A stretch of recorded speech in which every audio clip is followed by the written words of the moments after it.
Back in 2005, it's safe to say that the Disney Channel was at the height of its game. It was around this time that they released several high-concept TV shows fondly remembered by people who watched at the time. These included a variety of animated shows like Kim Possible, The Proud Family, American Dragon Jake Long, and Recess. In addition to these shows, there were also several live-action shows released at the time with wacky and crazy premises. This included shows like Phil of the Future, Even Stevens, Hannah Montana, That's So Raven, and most importantly, The Sweet Life of Zack and Cody. The Sweet Life of Zack and Cody follows a fairly simple but far-out premise. Two boys, the titular Zack and Cody, live with their mother in the Tipton Hotel under the careful watch of the hotel's manager, Mr. Mosby.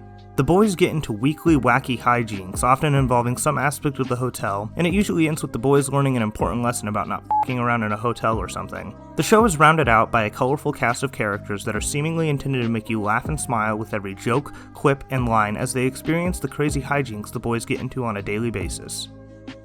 The show is remembered fairly fondly by almost everyone who watched it as a funny, wacky show that the whole family could enjoy. Something innocent, innocuous even. A funny show for us to shut off our minds for half an hour at a time, distract ourselves from our material woes, and enjoy some laughs with a whole cast of colorful and crazy characters. Right? Well, I don't think so. You see, I recently watched the entire series, excluding the sequel series, on deck, and I began to notice something a little peculiar. The show seems to have an overtly political message to it, one I had not expected to see, but looking back on it now seems somewhat obvious. You see, while shows like That's So Raven and Phil of the Future had the occasional episode that may have had a political theme or point, the entirety of Sweet Life of Zack and Cody seemed to be made with a grander political ideal in mind. Whether or not this political message was entirely intentional is a subject of debate, as I highly doubt the majority of the show's creators went into it making it with a specific political agenda in mind. Regardless, I think the show's message is fairly clear. The Sweet Life of Zack and Cody is a scathing criticism of capitalism in the 21st century. Now wait, before you exit the video, hear me out. First, I believe it's prudent to really examine the basic plot of the show. On the surface, it seems like a show about wacky hijinks that two boys get into in a hotel, but if you really look at what's going on, it's a show taking place in a very dire situation. First off, a few assumptions will have to be made, as the show doesn't fill out every detail of its background plot, but it gives enough information to infer some of the finer details.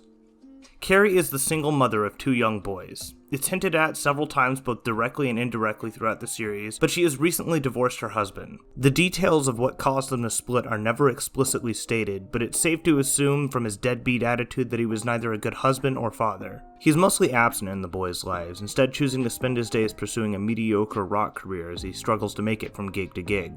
It's safe to assume, given his affiliation with the music industry, strung out, often dingy look, and his cavalier attitude towards raising the boys that he may have had, or still may have, an issue with drug and alcohol abuse that eventually led to the divorce and subsequent cessation of custody of the children to Carrie. It seems as though at one point he actually made a lot of money, but something happened to cause that to no longer be the case, and he was unable to bring enough money in for the family. Whether this was a result of the aforementioned substance abuse is still in question, but this likely resulted in some tension between him and Carrie. Considering she retained full custody of her children, one can assume he had very little interest in being in his children's lives, considering that the show never makes any reference to a custody battle, and it makes it seem like he voluntarily left the children with their mother. This left Carrie as a single mother with no prospects and no talents outside of an ability to sing. How the boys came to be in the hotel is never explained, but it seems fairly obvious that at some point after her divorce, Carrie and her children decided to stay at the local Tipton Hotel for what was supposed to be a temporary stay. She, of course, probably tried to look for a job and an apartment for the boys to call home, but given that the rent in Boston in 2006, around when the show was placed, was around $1,200 a month before bills and utilities, she was unable to find any job that could pay high enough for her limited skill set. She had never gone to college, and certainly couldn't afford to at that moment. Her savings continued to drain further every day as she was having to continually extend her stay at the hotel again and again. Within a matter of weeks, it looked like Carrie and her sons were going to become homeless. This was, of course, until Mr. Mosby, the hotel's manager, took pity on them. He offered Carrie a job singing in the hotel's restaurant in the evenings. It wouldn't pay well, but she would be allowed to stay at the hotel for free, and she'd be doing something that she loved, all while providing a home for her boys. This was of course made with the promise that the boys wouldn't cause too much trouble and stay out of the lobby as much as possible, something that was basically ignored by the boys throughout the series. Looking at the situation objectively from the outside in, it's not hard to see how desolate and depressing the situation is. The boys and Carrie essentially subsist on the good graces of Mr. Mosby, the man who essentially saved them from homelessness and financial ruin. This air of desperation, in addition to being 1 or 2 steps from total financial collapse, is something that permeates the boys' lives as they, seemingly somewhat unwittingly, engage in several schemes to make themselves more money. Whether or not they're fully aware of it, the dire reality of their financial situation causes them to seek out wealth they otherwise do not have. The 2 best examples of this are Season 1, Episode 5, where the boys try and take a picture of a famous couple getting married in order to sell it for a large sum of money, and Season 2, Episode 30, where the boys run an amateur nightclub in order to turn a profit. The precarious financial situation the boys find themselves in doesn't end with them either. You've got several characters in the show all in desperate situations. First, you've got Esteban Julio Ricardo Montoya de la Rosa Ramirez, the bellhop, who up until Season 3 was an immigrant with a work visa desperately trying to earn money for both himself and his family. You've got Maddie, the candy bar clerk, a young woman attending private Catholic school from a poor family. Her paychecks presumably go either into funding her education or keeping her family one step above financial collapse. She's locked in a toxic, codependent relationship with the daughter of the hotel chain's owner, one London Tipton. London constantly manipulates and hurts Maddie, often to her own benefit, going as far as to even exploiting her in several ways while keeping up the veneer that she's an airhead in order to lure Maddie into thinking that she's the smart one in the relationship. Then finally, you have Arwen, a former athlete and the hotel's maintenance manager whose inventions often go awry. He clearly leads a tough life, considering he spent most of it living with his mother, and as a result of this and the loss of his athletic career, never grew out of a somewhat childlike mindset. My main point is that while the show is a comedy, the characters live dismal, banal, depressing lives, and most of them, with the obvious exception of London and Mr. Mosby, are just one bad accident away from financial ruin. Now, you're probably asking yourself, okay, so the characters are kind of miserable and the show makes light of that. That doesn't mean it's saying something political, right? Well, this isn't necessarily true. While it's hard to say whether or not the show is deliberately trying to be political in nature, I do think that the criticism it puts forth, whether directly or indirectly, is intentional when you view the show through a metaphorical lens. Again, hear me out. The characters and the relationships can easily be viewed as metaphors for grander economical stereotypes. The metaphors aren't super explicit, they're still characters, but they stand in for the respective archetypes along with having several real-life parallels. For instance, let's start with Mr. Mosby. He's the hotel's manager, tasked with doing everything from greeting esteemed guests to running the day-to-day operations of his employees. As a result, Mr. Mosby stands as the perfect example of the tragedy of middle management. He's someone who runs the hotel, but doesn't own it. Mr. Tipton, the owner of the hotel chain, is seen as very distant and hands-off with how the hotel is run, outside of going into hysterics and firing random employees when he's in a bad mood. Effectively, Mr. Mosby is the one who runs things, but he never sees the true fruits of his labors outside of his meager salary.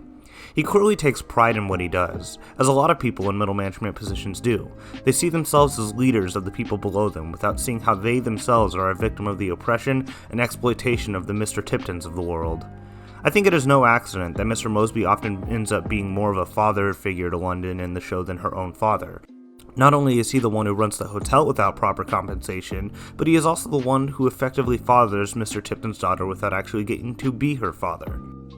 This isn't the only example of how these characters can be seen as metaphors and examples of the overall criticism of capitalism that the show provides. One of the more frequently obvious ones is the relationship between Maddie and London. Some people would have you believe that Maddie and London are good friends who look out for each other. This, however, upon even the smallest amount of scrutiny, just isn't true. In reality, their relationship is toxic, codependent, and more often than not antagonistic. It stands as the perfect metaphor for the relationship between the upper class and the lower class. Let's examine some facts. Maddie comes from an extremely poor family and has seemingly been left with no other option but to pick up shifts at the candy bar at the hotel in order to help her family make ends meet. London is the heiress of one of the most, if not the most, profitable hotel chains in the world. She potentially has access to millions of dollars in liquid cash and constantly flaunts her wealth as a status symbol whenever she can. They're often seemingly at odds with each other despite claiming to be friends, with Maddie often trying to exploit their friendship for financial gain, and London constantly exploiting Maddie for attention and recognition. For instance, in Season 2, Episode 9, London steals an idea from Maddie's school assignment to turn it into a best-selling novel.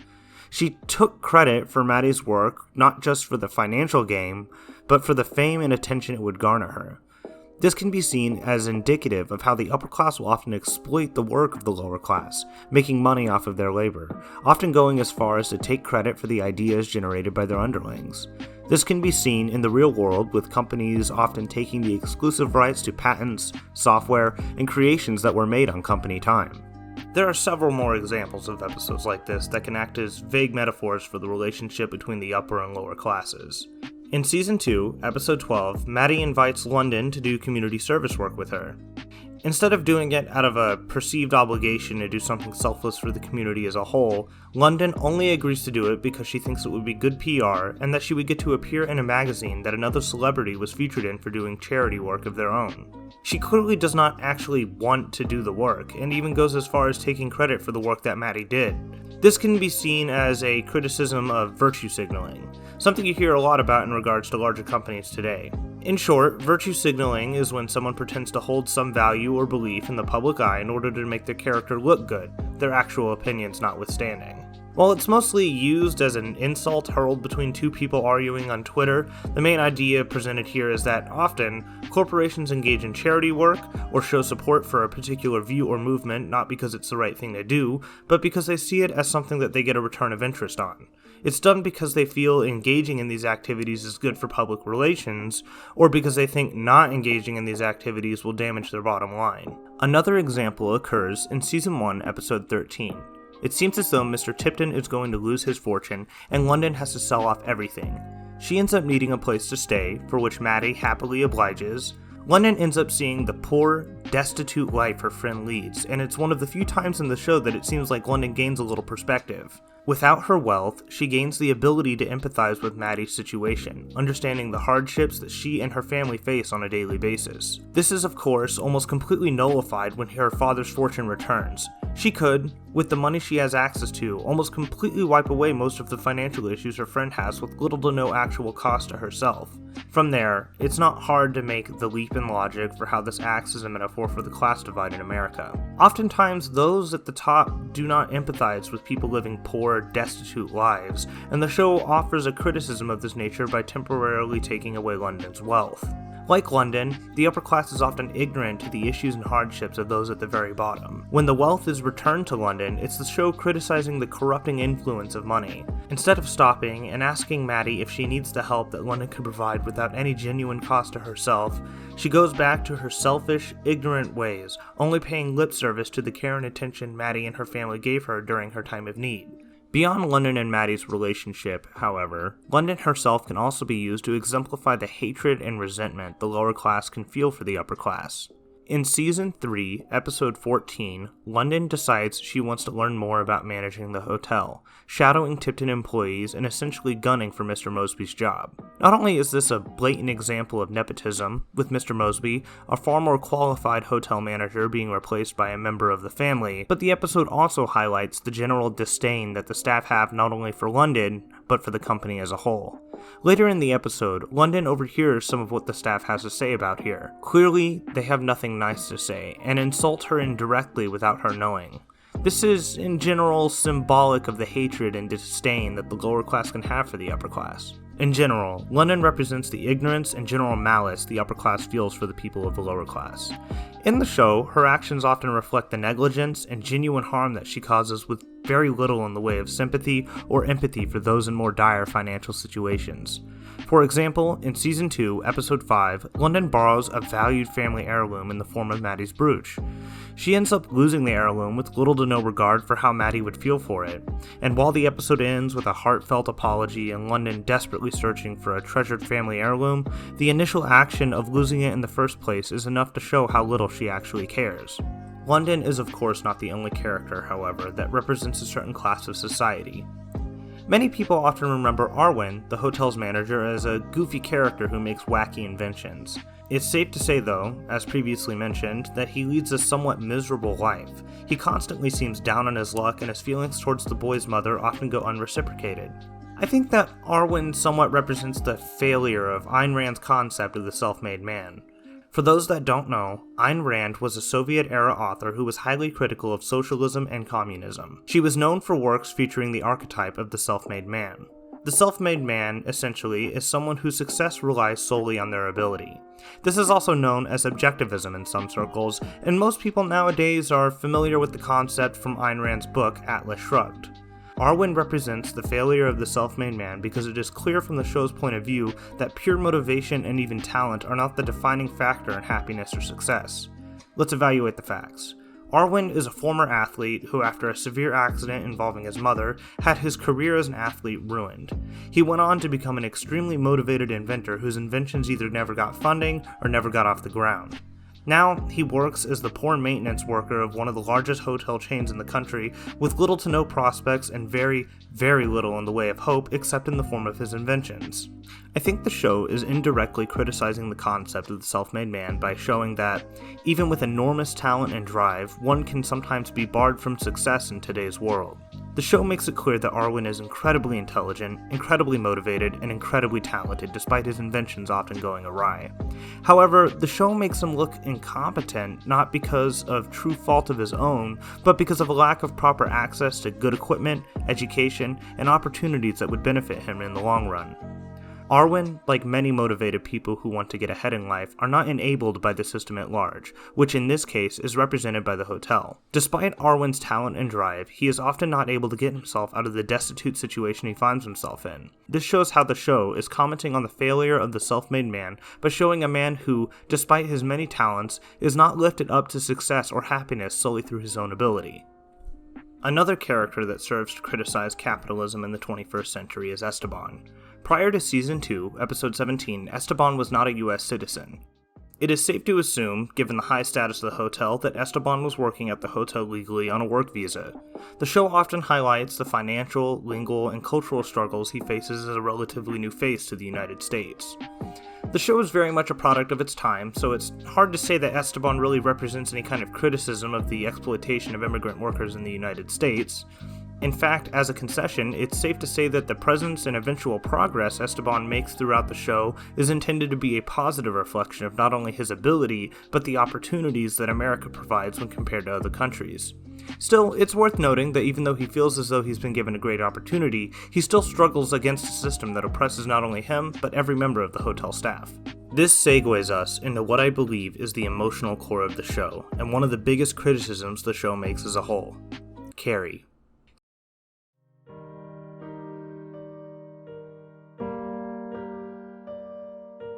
Time you come, I'm the one who has to clean up your mess, and I'm tired of looking like the bad guy. Guys, I'm sorry, but we can't afford bikes right now. I mean, it's that or food. I want you to know that I would never marry anyone who wasn't okay with you and Zach. Even if you're you and you're you, I will still love you even if he's you and you're him. Carrie stands as the connective tissue between it all. The boys, Mr. Mosby, the hotel, all of it.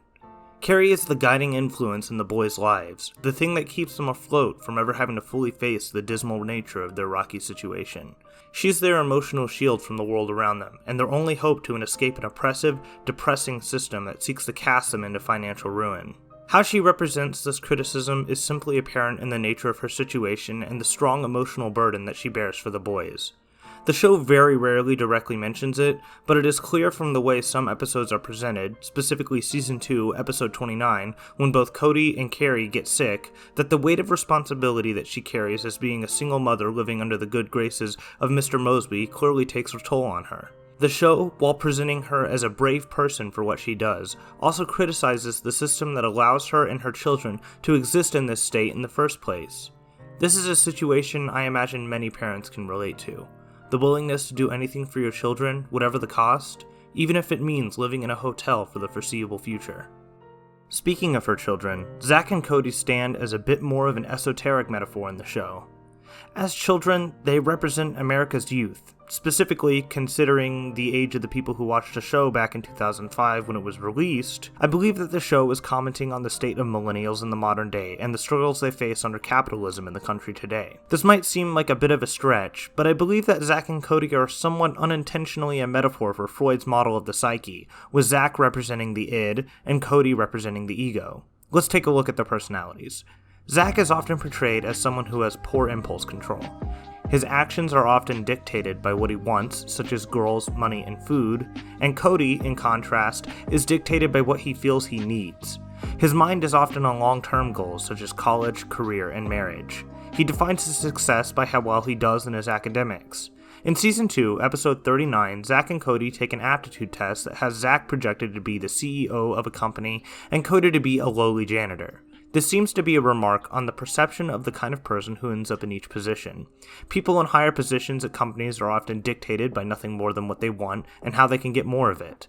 Meanwhile, those with long-term goals in mind are often perceived to be the lower class, simply cleaning up the mess of the CEOs of the world. Zack and Cody are somewhat unintentionally intended to symbolize the underlying psyche of millennials as they move forward in life. We are often torn by what it is that we want and what it is that we need, and both are under strict control of forces completely beyond our control. Though the boys remain ignorant to it for the entirety of the series, their whole existence is predicated on the generosity of Mr. Mosby rather than on any genuinely effective help from a grander institution.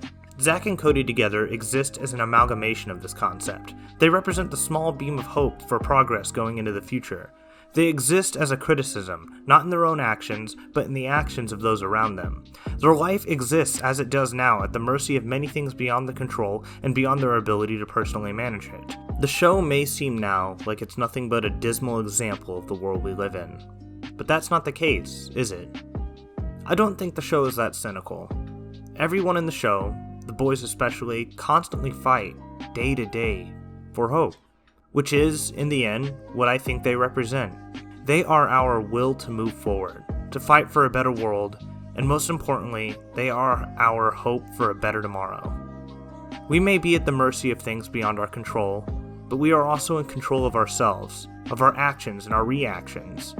I think the show, despite its criticisms, highlights how, even in the worst of situations, people have the capacity to make something good out of it, to make a home of a hotel, to strive in a system that fights you, to make the best of life at any possible turn.